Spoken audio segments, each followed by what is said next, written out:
तो मतलब एक बड़ा लाभार्थी जाति जो बनाई थी अभय, लाभार्थी जाति में कुछ डेंट आ रहा है। ये आंकड़े, ये कम मतदान क्या कह रहे हैं?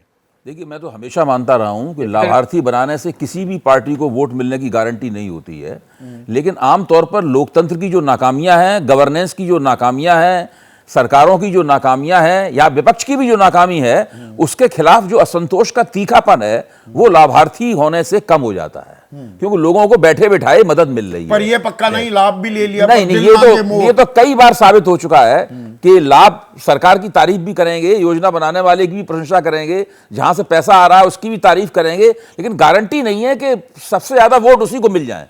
किसी और को भी मिल सकते हैं उसमें से कुछ वोट, ज्यादा वोट सरकार को मिल सकते हैं, लेकिन सरकार के विरोध भी वोट मिल सकते हैं। बहुत सारे समुदाय हैं जो पारंपरिक रूप से भाजपा के खिलाफ वोट करते रहे। 1-2% वोट बैंक गिर जाए तो अलग बात है, पर देखिए उत्तर प्रदेश 62 सीटें, मध्य प्रदेश में 29 में से 28 सीटें, राजस्थान में 25 में से 25 सीटें और 7-8% की गिरावट। नहीं, आप बिल्कुल ठीक कह रहे हैं, आपकी भूमिका में भी सब कुछ स्पष्ट हो गया था।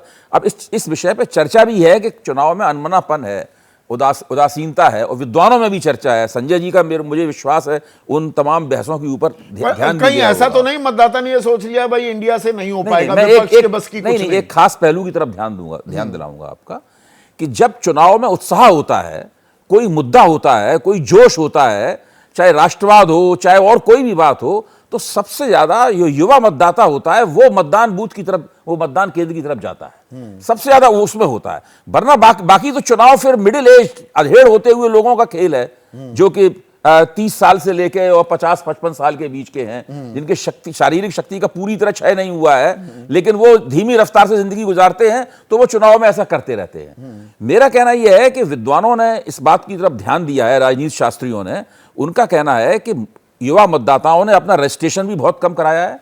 केवल 38% युवा मतदाताओं ने सारे देश में अपना रजिस्ट्रेशन कराया है, रजिस्ट्रेशन कराया है। इसका मतलब उनके इस चुनाव को लेकर उनके मन में कोई विशेष उत्साह नहीं है, और 2019 में जो उत्साह था उसकी वजह से युवाओं ने भारतीय जनता पार्टी को, नरेंद्र मोदी को बढ़ चढ़कर वोट दिया था।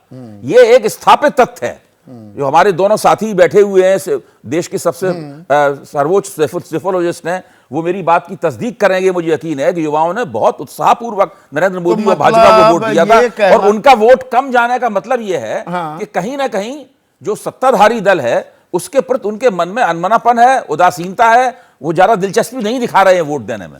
तो ये जो पहले चरण का मतदान है, वोटर टर्नआउट है, जिसमें गिरावट साफ दिख रही है, अब ये किसको पचेगा, किसे अपच देगा, किसकी परेशानी बढ़ने वाली है, और क्या एक ट्रेंड मिलती दिख रही है, या हमें 2-3 चरण और का इंतजार करना होगा? हम ट्रैक करते रहेंगे, हर चरण को विश्लेषण करेंगे। तो बात हो रही थी पहले चरण के मतदान की। कम मतदान, किसका नफा किसका नुकसान? पंकज है हमारे दर्शक, नर्मदापुरम मध्य प्रदेश में रहते हैं।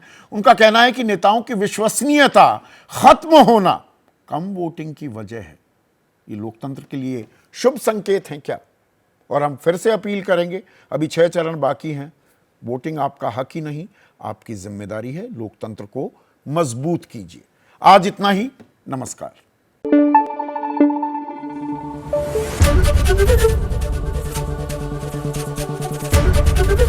एबीपी न्यूज आपको रखे आगे।